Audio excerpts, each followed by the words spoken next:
Open plan living has been the default for the last 30 years, and in my professional opinion as an architect, it's also one of the most overrated ideas in modern housing.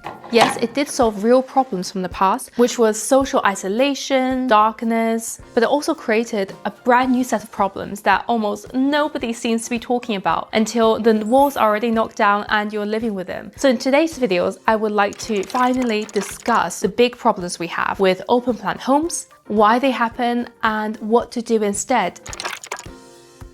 In an open floor plan, the room tends to be the wrong size for a human. Rooms actually have ideal sizes. A dining room for 6 people works to about 12 to 14 square meters.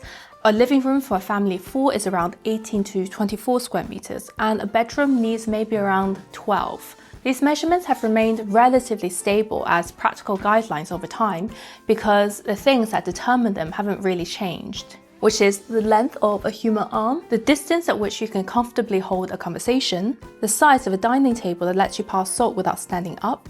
At their core, rooms are sized to our bodies. When you merge 3 rooms into one giant room, you get a space that is by definition too big for any single human activity that's happening inside of it. Christopher Alexander wrote about this directly in this book called A Pattern Language, which is one of my favorite architectural, urban design, interior theory books. And Frank Lloyd Wright, one of the key figures partly responsible for popularizing these ideas, understood the problem well. The open spaces he designed were never actually fully open.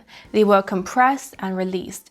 For example, you would move through a low, tight entrance into a higher, more generous living area, and then back again into something snug. He never just made one big room.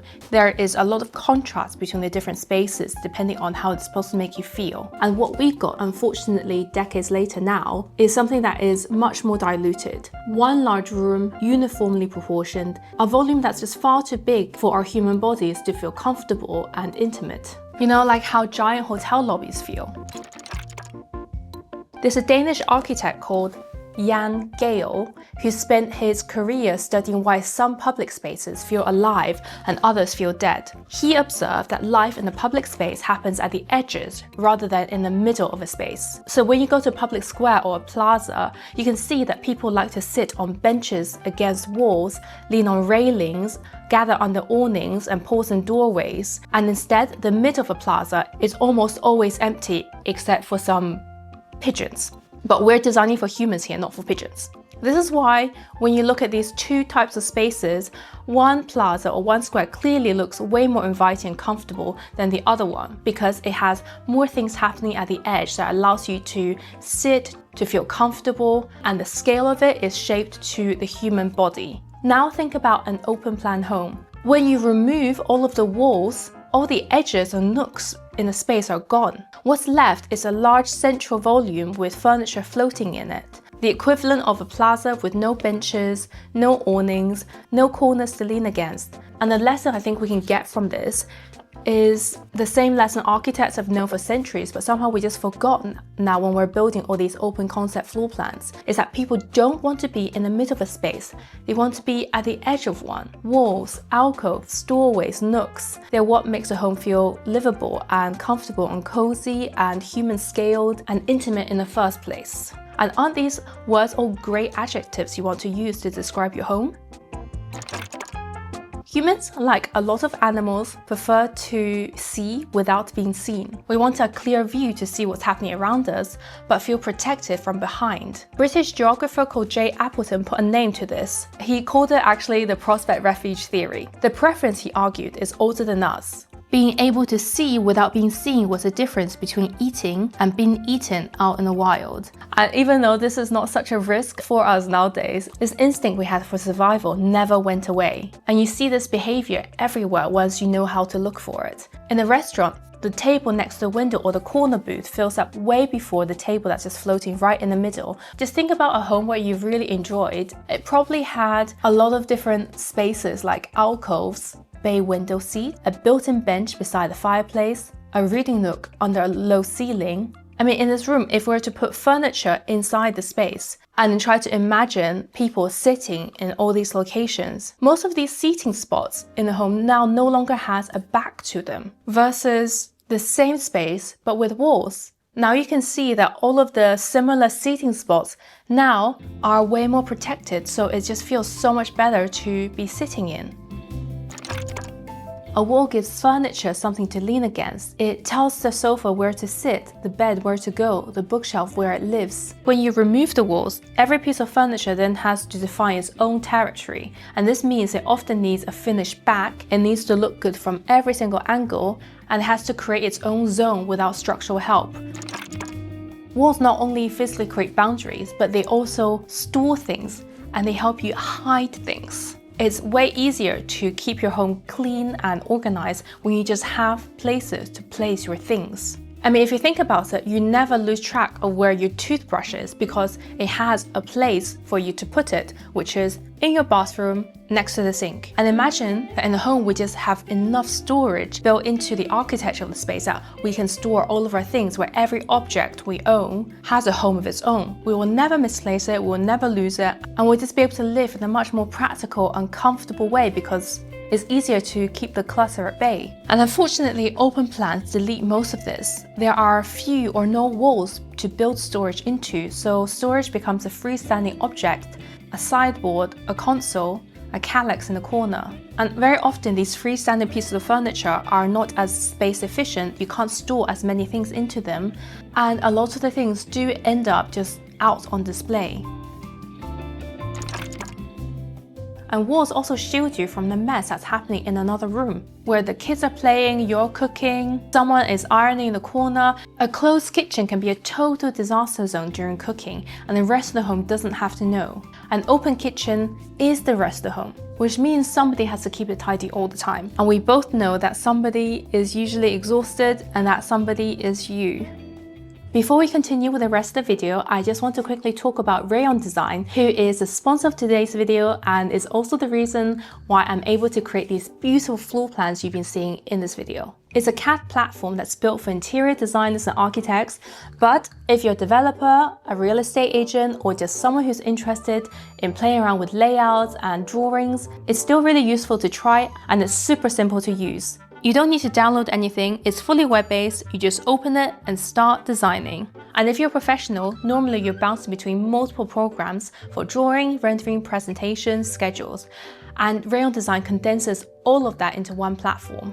You can import your existing drawings or start from scratch, create accurate technical drawings from schematic designs, detailed plans and millwork, and transform them into client-ready presentations without ever leaving the platform. No more exporting, importing, and reformatting. So much easier. There's also a library of over 10,000 CAD blocks with top, front, and side views, including parametric blocks ready to be adjusted within your layout. Or you can generate custom ones using the AI panel from images or text prompts, explore different materials and finishes, and do transformations that would normally take forever. You can also apply custom properties to elements in your drawings and automatically generate link tables for specs, quantities, and cost summaries. So you don't have to manually update procurement lists anymore because it just does it automatically. And because it's cloud-based, if you work in a team, you can all collaborate in real time from the same source. So if you want to try it out for free, I've put the link in the description below.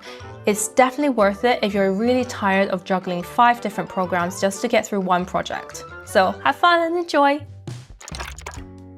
One of the first things many people notice when they move into an open plan home is just how present every sound becomes. Someone's unloading the dishwasher while another person is trying to read, the kettle is boiling, the TV is on, and the dog has opinions. Without walls, everyone's activities blends together in the same sonic space. And the more people there are living together, the more this acoustic noise tends to build up. I mean, it's not that open plan homes are unusable. Plenty of people actually really enjoy the togetherness, especially when you have young children. But unwanted audio overlap is something you do have to manage. In an open plan home, the kitchen isn't really a room anymore, it's a feature of the living room, which means the smell of last night's salmon is also a feature of the living room, and the sofa, and the curtains, and the rug, and slightly you. Extractor fans help, but they don't fully solve it. They're not trying to clear a much larger volume of air, often several times bigger than in a closed kitchen. I mean, this is fine if you cook mostly neutral food and ventilate aggressively. But if you're like me and you love fried garlic, fried onion, seafood, and just, generally anything that's fried, really think about having an open plan kitchen.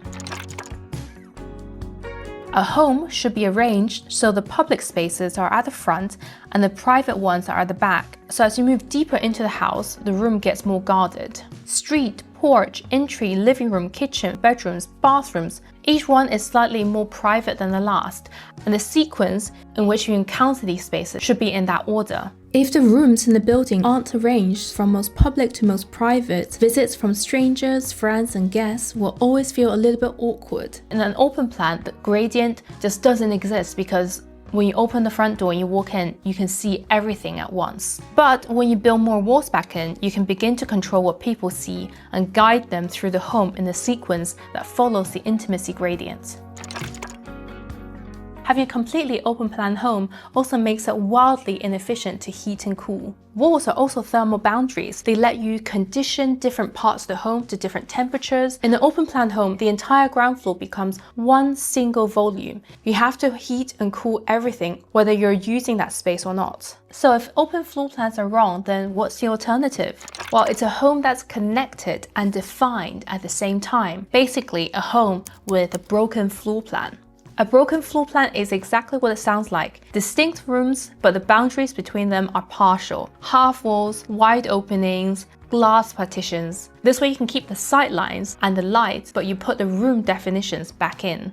You still have acoustic and smell insulation, and you can still define these spaces to create prospect and refuge, but you do have a bit more of a controlled environment. So if you look at these floor plans, they have the same square footage, the same rooms, kitchen, dining, living. One has no walls between them. One on the other end has completely closed off rooms, and this one has a broken floor plan. So in this completely open plan, you can see that the furniture is floating, so you can imagine how echoey everything sounds and how the sound would just travel from one end of the space to the other with nothing to absorb it. And there is incidentally no good place to play hide and seek. And I feel like if you have children at home, having the opportunity to play hide and seek is like such a great bonus. So in a broken plan, the rooms know what they are. You can see that the kitchen is defined, that the rest of the home doesn't have to share the noise, smells, or its mess. And people in the kitchen do not feel completely isolated from conversation in the dining room. But if you want, you can still close it off to contain the mess and the smell when everybody is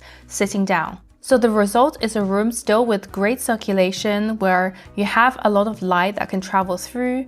You can still see from one area to the next, but now each room knows what it is. The furniture feels less like it's floating around and more contained. There are more nooks and crannies for people to lean against, to pause in, and also more places where you can build in storage into the wall to keep your home tidy and organized. So in order to separate one room from the next, there's a whole toolkit for how you can do that. A tall bookshelf or a banquette. They can do some of the work a wall could do. Not all of it, but more than you think. Maybe you can also use a deep cased opening with a substantial frame, because this would define the threshold between rooms while keeping the connection very generous. Pocket doors and sliding partitions, especially with glazing, lets you have it both ways. A half wall or pony wall between kitchen and living area can also give you back some separation, somewhere to anchor furniture, and a visual edge. And of course, I love a good glass partition. Imagine that you have this very narrow, dark corridor with no natural light, and then you replace this wall with a glass opening. Suddenly, the corridor is so much brighter. Building a closet between walls is especially good between bedrooms and other rooms, because it gives you some real acoustic isolation. So when you're sleeping, you never have to hear people running down the corridor, and it also marks a threshold from public to private way more distinctively. If this video made sense to you, the next best thing to watch is probably my video on common layout mistakes in the home, and also this one about how to make your home feel really bright by thinking about windows and light in a space. In the meantime, I'm going to go look at my walls and just thank them for existing. Bye!